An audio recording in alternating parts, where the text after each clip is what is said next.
고릴라로 표시한 적이 있었습니다. 물론 기계의 오류라고 생각을 합니다만 이런 이상한 대답을 만들 수도 있지만 검수와 관리의 책임은 회사의 몫이기도 합니다. 네이버 측이 책임을 회피하는 듯한 그 유감스러운 해명이 있었습니다. 자, 자료 보십시오. 네티즌들은 이렇게 공분하고 있습니다. 이렇게 큰 실수를 블로그에 네이버의 사과성이 참 대단하시네. 이런 게 사과문이라고 더 이상 네이버 이용 안 하겠다. 이런 그 공론이 광분하고 있습니다.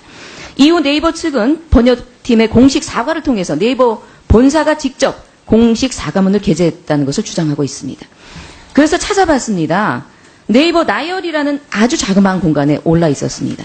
그러나 이 역시도 주체는 네이버의 대표이사는 아니었습니다.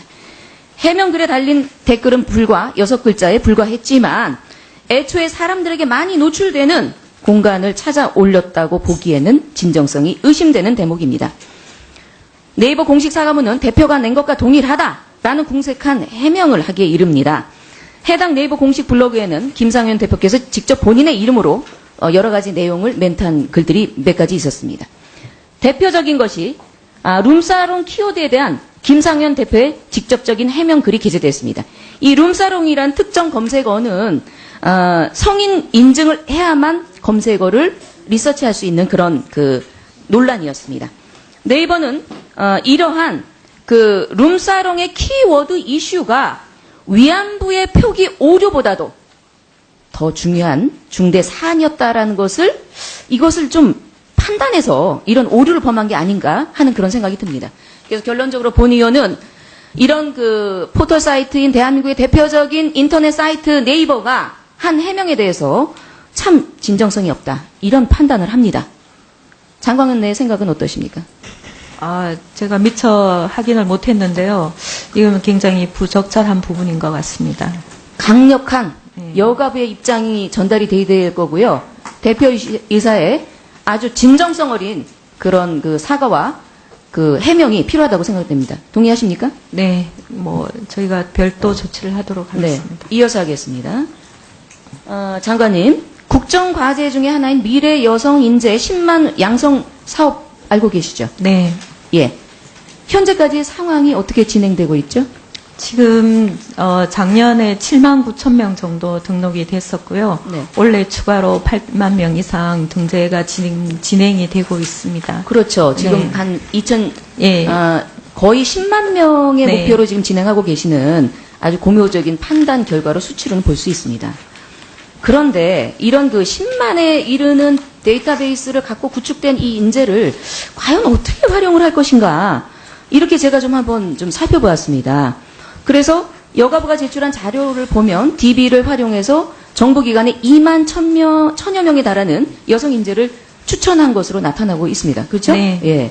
그래서 근데 그럼 과연 이분들이 다 취업이 됐을까? 이렇게 이제 깊게 심도 있게 들여다보니 약간은 좀 실속이 좀 없어 보인다.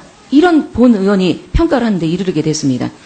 자, 장관님, 2만 1,000여 명 중에서 대략 몇 분 정도가 취업에 도달되는지. 죄송합니다만 의원님, 이 인재풀은 취업이라기보다는 네. 국가 인재 활용 측면에서 활용, 예, 네, 맞습니다. 예. 정부위원회 추천을 한다든가, 그리고 저희가 공공기관장에 맞습니다. 예, 그거 알고 있어요. 제가 시간 짧은 관계로. 예.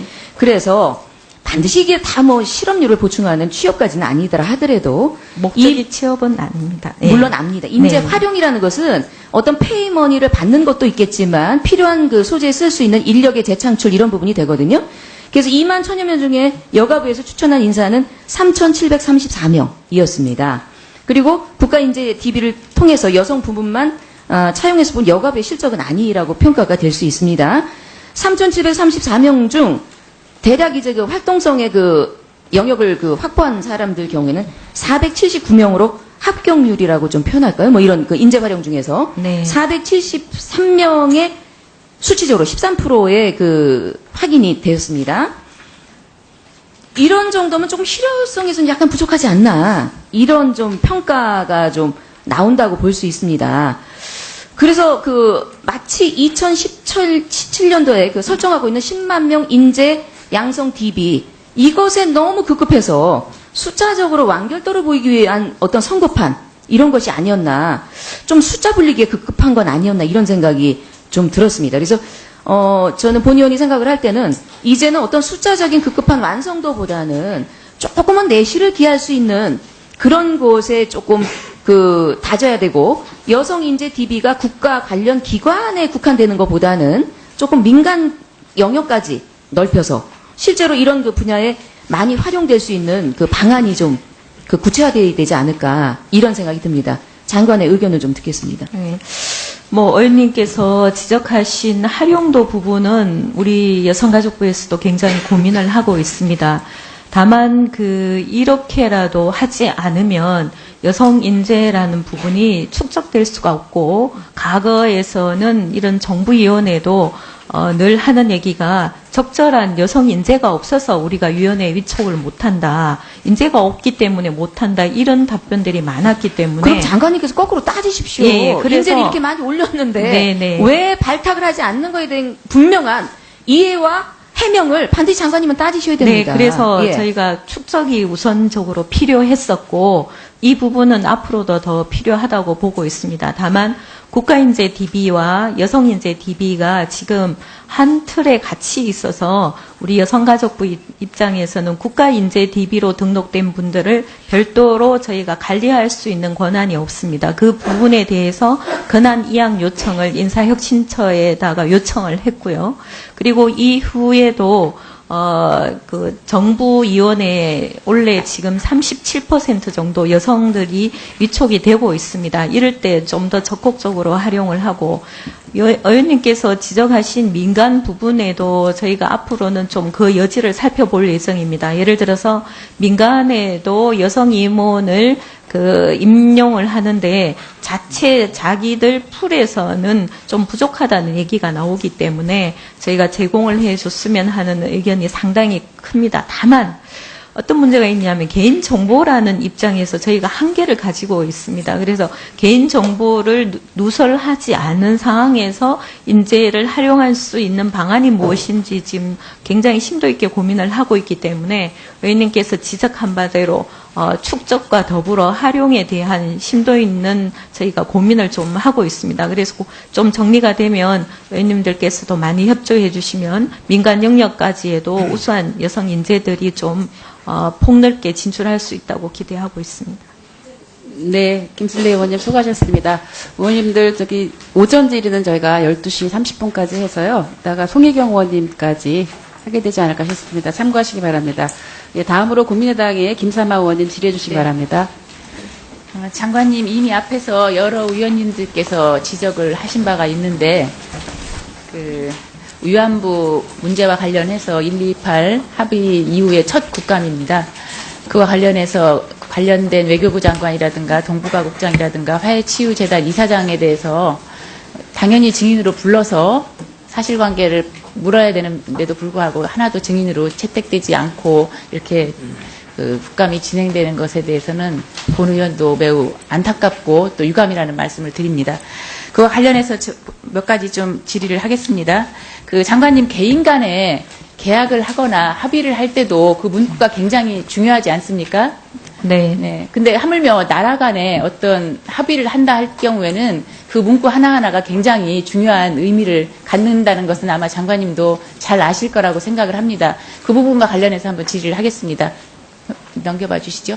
저 부분은 128 한일 외교장관 회담 할 때 저희가 조금 요약을 했습니다만 외교장관 회담 이후에 공동 기자회견문에서 발표한 내용입니다. 빨간 줄 친 3번을 보시면 일본 정부는 이상 말씀드린 조치를 착실히 실시한다는 것을 전제로 이렇게 돼 있죠. 그리고 두 번째 한국 정부는 일본 정부가 앞서 표명한 것을 실시한다는 것을 전제로 이런 내용입니다. 그리고 그 다음 넘겨봐 주세요. 그런데 그 이후에 공동 합의문을 보면은 다음 장 됐나요? 네. 다음 장. 아니 앞으로. 예. 그 합의문을 보면은 3번이 어떻게 돼 있습니까? 상기 2의 조치를 착실히 실시한다는 것을 전제로. 또 한국도 일본 정부가 상기 1의 2항에서 표명한 조치를 착실히 실시한다는 것을 전제로. 1의 2가 뭐죠? 2는 바로 위안부 재단을 설립하고 그 자금을 일본 정부가 거출한다는 것을 전제로 해서 이 합의를 앞으로 최종적 및 불가역적으로 될 것임을 확인한다는 내용입니다. 이 내용은 바로 일본 정부가 10억 엔을 거출해서 한국에 지금 논란이 되고 있는 화해와 치유재단을 설립하는 것을 전제로 해서 위안부 문제가 끝났다. 이렇게 최종적이고 불가역적이다. 이렇게 동의를 우리 정부가 했다는 것밖에 안 되고요. 꼭 다음 장 넘겨주세요. 이거는 일본 외무성의 홈페이지입니다. 이와 관련된 그 홈페이지의 내용하고 똑같습니다. 홈페이지에는 그 3번에 어떻게 돼 있냐면 상기 이해 조치를 착실히 실시한다는 전제에서 하면서 똑같이 내용이 나와 있죠. 만약에 이게 그날 12월 28일 날 공동 기자회견문에서 밝힌 내용과 일본 외무성의 내용이 틀리다면 당연히 우리 외교부에서는 이 부분에 대해서 항의를 했어야 됩니다. 이거 수정을 해달라 하고 촉구를 했어야 되는데 전혀 이 부분에 대해서 어떠한 지금까지 수정 요구라든가 촉구가 없었던 겁니다. 그런데 지금 이 합의, 이거를 제가 지금 최근에 확인을 했습니다. 이 기자회견 발표 내용인데 실제로 기자회견은 이렇게 하지 않았고 표명사항은 그 두 번째 제가 말씀드렸던 공동 합의문 내용인데 이것은 어디에도 자료를 찾을 수가 없더라고요. 정부 내에 올라와 있는 자료에서는. 그런데 실제로는 이렇게 돼 있었던 겁니다. 공동 기자회견에서 발표한 것과 틀리게 결국에는 일본 외무성의 자료가 맞게 올라와 있는 거죠. 그 다음에 그 1월 19일에 금년 1월 19일에 이와 관련해서 그 외교부 대변인이 정례 브리핑을 할 때 기자가 질의를 합니다.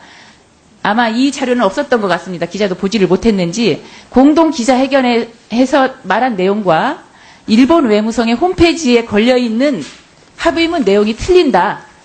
이건 굉장히 중요한 문제가 아니냐 하면서 질의를 하니까 그때 외교부 대변인이 뭐라고 답변을 하냐면 언론에 발표한 내용은 낭독상의 편의에 따라서 발표한 것이지 합의문 자체에 대해서는 양국 간 이견이 전혀 없다. 이렇게 답변을 합니다. 그러면 그때 일본 외교부 홈페이지에 올라와 있는 내용이 맞다. 그렇게 얘기를 했어야 되는데 그 부분에 대해서는 일체 언급을 지금까지도 하지 않고 있는 것으로 알고 있습니다. 그래서 지금 그 외교부 장관도 지난 9월 26일 외통위 국정감사에서 화해와 그 10억 엔에 대해서 어떤 성격이 뭐냐 하는 그 의원님들의 질의에 대해서 그냥 얼버무리면서 정확한 해명을 하지 못했던 것 같고 또 김태현 이사장, 화해와 치유재단의 김태현 이사장도 10억 엔에 대해서 배상금적 성격의 치유금이라는 상당히 애매한 그런 표현을 한 게 아닌가 그렇게 생각이 들고요. 이 부분에 대해서는 나중에 장관님께서 함께 말씀을 해주시기 바랍니다. 기시다 외상이 합의문 발표 이후에 기자단 인터뷰에서 이런 말을 한 걸로 나옵니다. 이번 일본 정부의 입장 표명에 따라서 한일 간의 재산 청구권에 관한 법적 입장은 다르지 않다. 이렇게 얘기했습니다. 그런데 일본 정부의 기존의 법적 입장은 뭐였냐면은 65년에 한일 간 청구권 협정으로 일본군 위안부 피해자에 대한 법적 책임은 모두 졌다. 이거였거든요. 그 청구권 조문, 다음 장 넘겨볼까요? 청구권 조문을 보면은 일본은 한국에 10년에 걸쳐서 3억 달러와 유상 2억 달러 제공하고 이번은 이 문제가 완전히 그리고 최종적으로 해결된 것을 확인한다. 이런 내용입니다. 그런데 이에 관해서 2008년 10월 27일에 우리 국회에서도 만장일치로 일본군 위안부 피해자 명예회복을 위한 공식 사과 및 그 배상 촉구 결의문이 채택됐고 이건 물론 정부에도 이송이 됐고 국제기구에도 전달된 걸로 알고 있습니다. 그리고 우리 헌법재판소가 2011년 8월 30일에 정부가 그 위안부 피해자들에 대해서 아무런 그 행동도 하지 않고 있는 것은 부작위로 인하여 위안부 피해자들에게 중대한 기본권의 침해를 초래했기 때문에 이건 헌법에 위반된다 하면서 정부의 부작위라는 의원 결정을 내렸습니다. 그리고 물론 그 다음 해 대법원도 관련해서 일제강점기의 강제동원 자체가 불법이고 개인의 손해배상 청구권은 살아있다는 취지의 판결을 했고요. 그 헌법재판소 결정 이후에 외교부가 비로소 태스크포스 구성을 하고 일본 정부와 양자 협의를 추진하겠다 하면서 유엔 총회에서 당시 유엔 대표부 차석 대사가 일본 정부에게 법적 책임을 요구하겠다 하고 하는 발언을 했고 물론 지난 6월 임시국회 때도 말씀을 드렸는데 2013년 10월에 그 당시 여가부 장관 조윤선 여가부 장관이 그 일본 정부에게 위안부 피해자들에 대한 공식 사과와 법적 책임을 요구하는 그런 말을 했습니다. 그 당시에 유엔 1325 반윤륜적 범죄의 국제법상 사면 배제 이 부분에 대해서도 질의가 있었죠. 그 부분에 대해서는 장관님도 알 것입니다. 지금 65년 한일 청구권 합의 그리고 이번 1228 한일 위안부 관련 합의 그 문구가 청구권 합의에는 어떻게 되어 있습니까? 완전히 그리고 최종적으로 해결된 것이다. 이번 128은 최종적이고 불가역적으로 해결된 것이다. 결국 똑같은 내용입니다. 지금 이렇게 해서 우리 정부가 계속 일본 정부의 그 요구에 끌려가는 게 아닌가 그런 생각이 듭니다. 결국 이 부분은 국제법적으로 그 전쟁 사범의 전쟁에 대한 반인륜적 전쟁 범죄이기 때문에 사면될 수 없는 그런 문제입니다. 유엔 1325 결의 내용에 의하면. 그런데도 이런 것은 길어졌습니다. 다음에 이어서 해야 될 것 같은데요. 장관님 답변을 그럼 제가 1분만 주시면 다음에 1분을 빼주십시오. 아니, 그렇게 하면은 얘기하니까요. 일단 먼저 약간 질문을 하신 내용이 있기 때문에 그거에 대해서 장관님 답변을 하시면 될 것 같습니다. 네. 예, 그 배상금 성격의 치유금 문제에 대한 거 하고요. 질문을 하셨거든요. 그거 먼저 답변하시고 지금에는 이어서 하셔야 될 것 같습니다. 네. 네. 제가 충분하게 다 답변을 드릴 수 있는지 모르겠는데 만약에 빠진 게 있으면 다시 한번 요청을 해 주시기 바랍니다. 지금 위원님께서 지적하신 한일 합의문에서 지금 처음에 지적하신 부분이 이로써 최종적이고 불가역적으로 해결됐음을 확인한다. 이에 대한 의견을 요청하셨는 게 맞다고 입장을 물으신 거죠? 네. 앞에 최종 외교 장관의 공동회담 당시의 내용과 그다음에 일본 외무성 홈페이지의 내용이 틀리고 그 실제로 합의문의 내용도 지금 어디에도 찾을 수 없지만 아마 갖고 계실 겁니다. 장관님도 알고 계실 건데 그 내용이 틀린다. 그런 부분에 대해서 질문을 드렸고 그리고 지금 아까 법적 배상의 성격을 띈 치유금 애매한 표현을 했는데 그 부분에 대한 입장을 들어보겠습니다. 네. 제가 외교 관계라서 정확하게 그 부분에 대해서 해석을 할 수 있는 권한은 없습니다만, 일단 외교부에서 일본 외무성의 홈페이지에 들어있는 내용과 우리 외교부에서 발표한 내용이 조금 해석상의 차이가 있다 이 말씀으로 알아듣고, 일단 네, 그 부분에 대해서는 외교부에서 좀 더 명확한 해명이 필요할 것 같고요. 다만 제가 외교 협상의 현장에 있지 않아서 정확한 해석을 하기는 어려운 부분이 있지만 이번 발표를 통해 문제가 최종적이고 불가역적으로 해결됐음을 확인한다. 이 부분에 대해서는 그동안 우리가 김학순 할머니 이후 25년간 지난한 협상을 통해 이루어 왔습니다. 그렇기 때문에 고노나 무라야마 다마 그리고 그 이후에 고노의 다마 개성 여러 가지 내용이 있었는데 우리 한국에서도 일본이 이런 사과에 대해서 계속 부족하다, 계속 요청이 되었기 때문에 일본 측 입장에서 이로써 정부 차원에서는 최종적으로 합의를 한다 이런 의미였던 것 같고 제가 개인적으로 해석을 하면은요. 그리고 불가역적이라는 사안에 대해서도 일본 정부가 지금까지 고노 다마나 무라야마 다마를 통해서 사과를 했지만 그 이후에 정부가 바뀌거나 정권이 바뀌면 그 사과나 사죄에 대해서 여러 형태의 번복이 계속 이루어져 왔기 때문에 우리 정부 입장에서도 한번 한 사과는 불가역적으로 되돌릴 수 없다. 그런 의미에서 이 문구가 들어간 걸로 저는 해석을 하고 있습니다. 그리고 방금 말씀하신 한일 협정과 그다음에 이 청구권 문제 이 부분은 좀 더 1951년에 체결된 샌프란시스코 조약에서부터 한일 협정 그리고 1228 합의에 대해서 좀 쭉 연관된 부분이 없지 않아 있는 것 같습니다. 다만 이 문제는 방금 의원님께서도 헌법재판소에서 정부가 부작위한 부분에 대해서 위법하다, 위헌이다 이렇게 판결을 내린 게 2011년입니다. 그 2006년 7월 5일에 관련 단체가 이 부분에 대해서 정부가 더 이상 이 위안부에 대해서 문제 해결에 적극적으로 나서지 않은 부분에 대해서 헌법재판소에 위헌 요청을 했고, 그 이후에 2011년에 그런 판결이 나온 겁니다. 그래서 그 판결 이후에 정부에서 지속적으로 이명박 정부에는 사사의 안이 거론이 되었었고, 현 정부에서도 대통령 취임하시고 곧바로 양국의 국장급 회담을 통해서 수차례 논의가 되었습니다. 그 논의를 바탕으로 해서 128 합의가 저는 되었다고 생각합니다. 네, 김삼아 의원님 수고하셨습니다.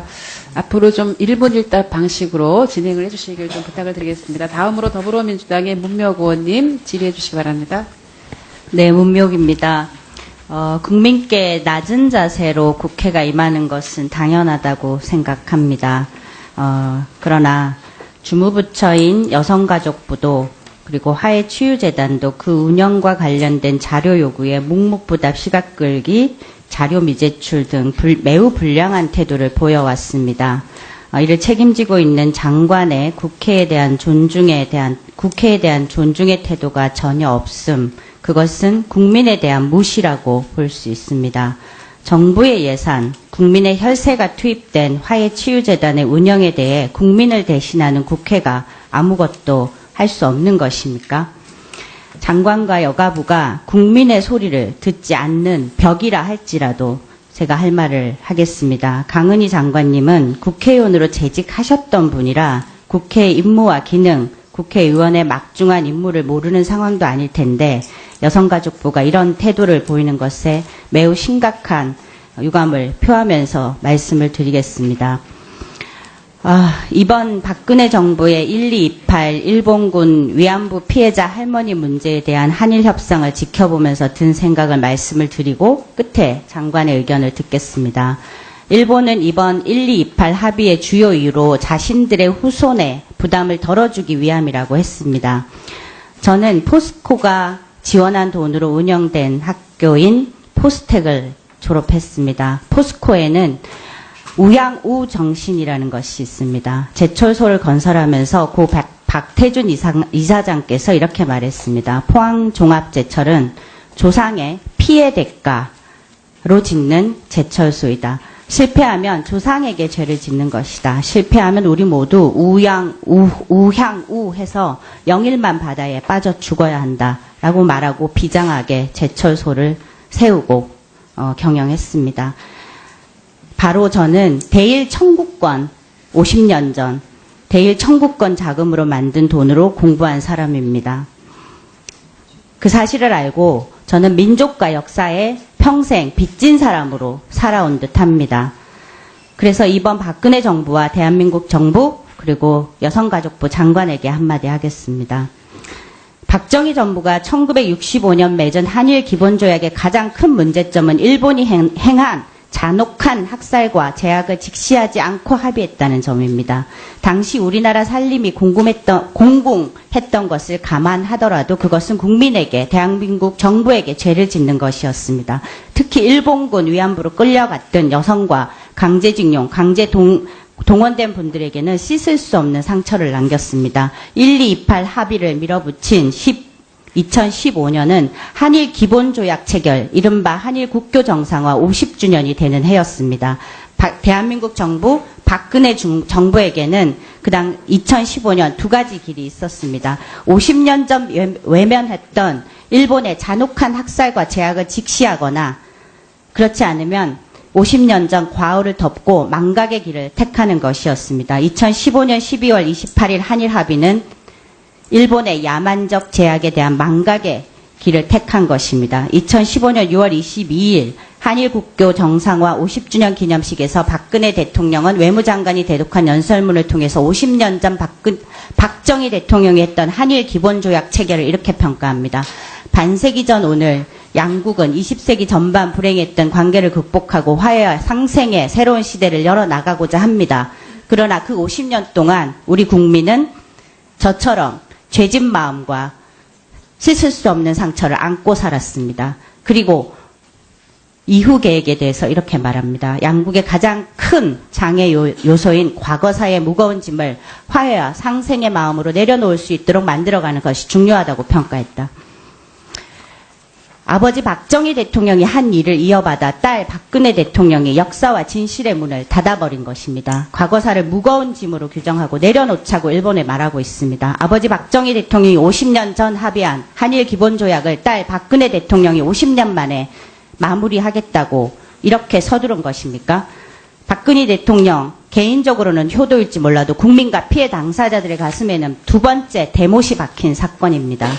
이런 대통령의 잘못된 역사인식, 한일 기본조약 체결 50주년 내에 과거사 문제를 해결하겠다는 조급정이 오늘의 참사를 불렀습니다. 당사자인 일본군 위안부 할머니들의 의견을 묻지도 않고 국민적 여론을 확인조차 해보지도 않고 딸의 아버지를 위한 50주년 기념사업으로 급하게 처리한 것이 오늘 위안부 재단의 실체입니다. 박근혜 대통령이 한 말을 따붙여 만든 재단의 이름 화해와 치유라는 단어는 이제 올바른 일에 다시 사용할 수 없는 말로 오염이 되었습니다. 열흘 전 일입니다. 위안부 재단이 돈을 지급하겠다고 하니 광주 나눔의 집에 한 피해자 할머니의 사위가 찾아와 할머니를 모시고 밥을 먹으러 나가겠다고 했다고 합니다. 나눔의 집에서 몸도 불편한데 여기서 드시라 했더니 그제서야 화해와 치유재단에서 할머니를 만나자고 해서 모시러 왔다고 했다고 합니다. 나눔의 집에서는 할머니의 건강이 걱정되어 간호사 한 분을 대동시켰습니다. 위안부 재단 김태현 이사장과 할머니가 단둘이 이야기를 나누고 돌아왔습니다. 할머니는 일본 정부의 공식 사죄도 법적 배상금도 아닌 그런 돈을 받고 싶지 않았을 것입니다. 하지만 돈을 거절하고 딸과 사이의 얼굴을 바라보는 할머니의 심정은 어떠했겠습니까? 돈 받으시라고 노모를 모시러 갔던 사위 자식의 마음은 어떠했겠습니까? 50년 전 우리는 경제를 빌미로 일본의 야만적 범죄를 눈감았습니다. 그리고 50년이 지난 지금도 대한민국 정부는 야만의 동조자가 되고 있습니다. 일본 정부가 행한 학살과 죄악을 한일 양국 정부가 직시하지 않고 역사 문제는 해결되지 않습니다. 여성의 권익 향상을 위해 만들어진 여성가족부가 그 장관이 여성에 대한 전쟁 범죄를 덮는 일에 앞장서서 나팔을 불고 있는 이 상황에 국민은 한탄하고 있습니다. 미래 세대에 대한 희망을 이야기합니다. 그러려면 선명한 사죄와 배상이어야 합니다. 그렇지 않으면 저처럼 그리고 지난 50년간의 우리 국민처럼 빚진 사람으로 살아갈 것입니다. 또다시 50년을 그렇게 살아갈 것입니다. 여가부 장관 의견 말씀해 주시기 바랍니다. 제가 거꾸로 답변을 시작을 하겠습니다. 가장 마지막에 해주신 부분인데요. 저는 이렇게 생각합니다. 물론 피해자 모든 분들의 의견을 다 수용을 해서 합의를 하는 게 저는 가장 바람직하다고 생각을 합니다만. 자, 예. 합의문에 보면 모든 위안부 분의 명예와 존엄의 회복, 마음의 치유를 해야 한다라고 명시하고 있습니다. 대부분이 아니라 모든 분들의 치유가 필요한 일입니다. 네, 뭐 그 부분에 동의를 합니다. 근데 그 헌법재판소에서도 위헌 판결을 내렸을 때 가장 그 강조했던 부분 중에 하나가 이 피해자 할머니들께서 연령이 고령인 점을 보고 굉장히 절박하다고 얘기를 했습니다. 물론 우리가 더 많은 시간을 들여서 더 성의를 들여가지고 더 만족한 합의를 해야 되는 부분도 있습니다만 한계가 있다고 생각을 합니다. 증언하시겠다고 하셨습니다. 스스로 그 의사를 표명하기 위해서. 네, 김복동 할머니께서 증언하시겠다 그리고 주장하시는 부분은 이미 언론을 통해서 충분히 저희가 듣고 있습니다. 네, 그렇지만 또 김복동 할머니 같이 그렇게 반대하시는 부분은 있지만 찬성하시는 분들의 의견도 저는 굉장히 중요하다고 생각을 합니다. 특히 이번에 29분이 신청을 하시면서 방금 위원님께서 말씀하신 것처럼 그 나눔의 29분에 대한 이야기는 다음 질의에 제가 구체적으로 다시 추가 질의 말씀드리겠습니다. 해주시기 네, 바랍니다. 그 예, 방금 잠깐 말씀하신 분 중에 한 분이 나눔의 집에 있었고 그 사이를 따라서 우리 그 재단이 전화를 해서 모시고 왔다. 마치 이렇게 들으면 회유를 한 듯한 그러한 느낌이 드는데 이 부분은 정정이 필요하다고 생각을 합니다. 그리고 오셔서 본인 혼자 자유로운 상황에서 증언을 하셨고 그 부분은 녹취를 했습니다. 그리고 할머니께서 받고 싶지 않은데 마치 타의에 의해서 끌려 나온 듯한 그런 의미인데 실제는 전혀 아니라고 듣고 있습니다.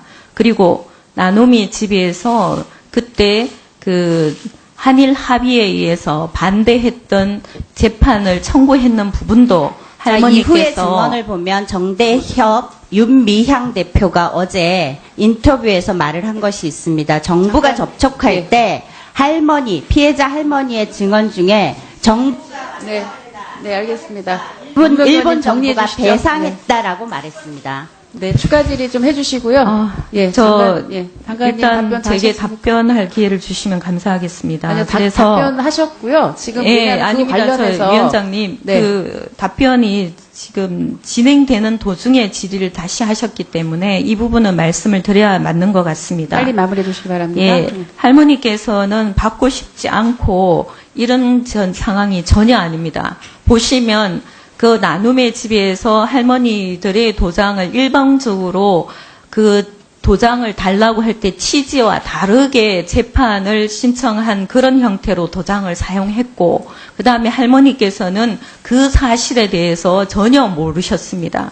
그래서 이 합의에 대해서 할머니는 충분히 이해하시고 그 일본이 사과의 뜻으로 주는 사죄금을 받을 본인의 충분하고 정상적인 상황에서 의지를 표현한 건데 이로 인해서 이분이 다른 압박이나 이런 부분이 받아서는 저는 절대로 안 된다고 생각을 합니다. 예, 지금 장관님 지금 이런 문제가 생기는 거가요. 계속 그 관련한 자료에 대한 요청에서 자료가 오지 않았기 때문에 이런 사실은 소모성 질의가 왔다 갔다 한다 생각이 듭니다. 그래서 아까 점심시간에 여야 간사들이 좀 논의를 해서 필요한 어떤 자료, 필요한 증인 부분에 대해서 협의를 저희가 할 거니까 예, 이 질문은 이 정도로 마무리를 하도록 하겠습니다. 문명 의원님 수고하셨습니다.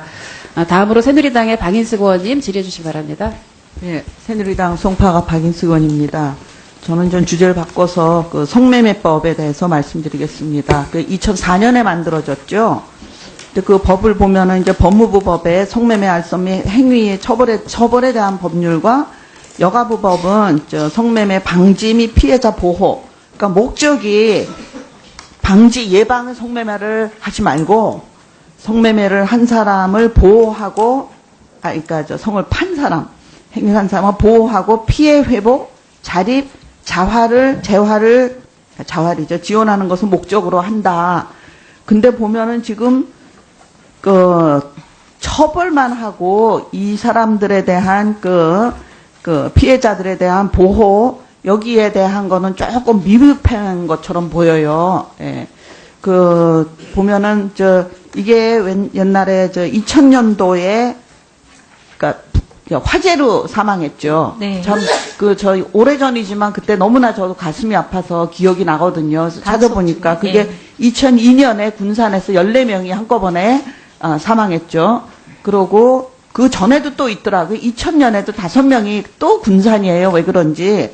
그렇게 사망을 했고, 그 다음에 또 이것도 제가 국회 오기 전에 전혀 정치에 관심 없어요. 이 기사를 보고 굉장히 가슴이 아픈 게 포항에서 연달아 자살을 했죠. 전부 성매매 하는 여성들이 다 줄줄이 몇 명이 한꺼번에 하고 그 다음에 1년에 걸쳐서 13명이 연쇄 자살을 했어요. 무슨 이유가 간에 포항이었거든요. 그러면서 그 기사 보니까 그때 그 사건 때문에 101명이 형사 입건됐어요. 그러니까 이 자살을 13명이 했지만 아마 그 뒤에 무수한 이런 피해 여성들의 피해가 무서운 조직이 있었는지 좀 그렇게 짐작이 되거든요. 제가 깊이 들어가 보지는 않았는데, 근데 저는 의사로서 병원에서 자궁암을 봐요. 뭐 제가 산부인과 의사는 아니지만 지나가다 이런저런 얘기를 듣고 보면 젊은 아이인데 자궁암이래요. 그래서 저건 뭐 왜 이렇게 젊은 애들이 생기냐 산부인과 물어봤더니 요새 좀 온대요. 이게 성병이거든요. 자궁암은. 그러니까 이런 사람들이 뭐 에이즈니 성병에 걸리는 것도 있지만 자궁암도 그 상대방이 많고 많이 할수록 많이 걸리기 때문에 예방주사를 10대에 놓는데 얘네들이 예방주사를 맞았을 리가 없죠. 정말 예방주사가 필요한 사람은 이 사람들인데 그 아이러니컬하게도 얘네들은 예방주사를 맞지 않겠죠. 건진도 안 하고. 그러니까 젊은 나이에 자궁암으로 죽어요.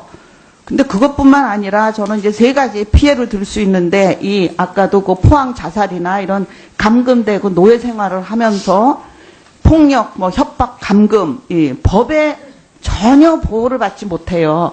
이것도 진짜 아이러니하다 그래요. 이런 거를 성매매를 근절하기 위해서 법을 만들었는데 오히려 이 사람들을 법의 테두리 밖으로 쫓아낸 거거든요. 전혀 법의 보호를 못 받아요. 왜냐? 이게 전부가 불법이니까. 전부가 불법이니까 이게 찾아내기가 어렵죠. 오히려 음지에서 굉장한 많은 피해를 보고 있거든요. 그러니까 이제 이런 폭력, 협박, 감금. 다음은 돈도 못 벌죠.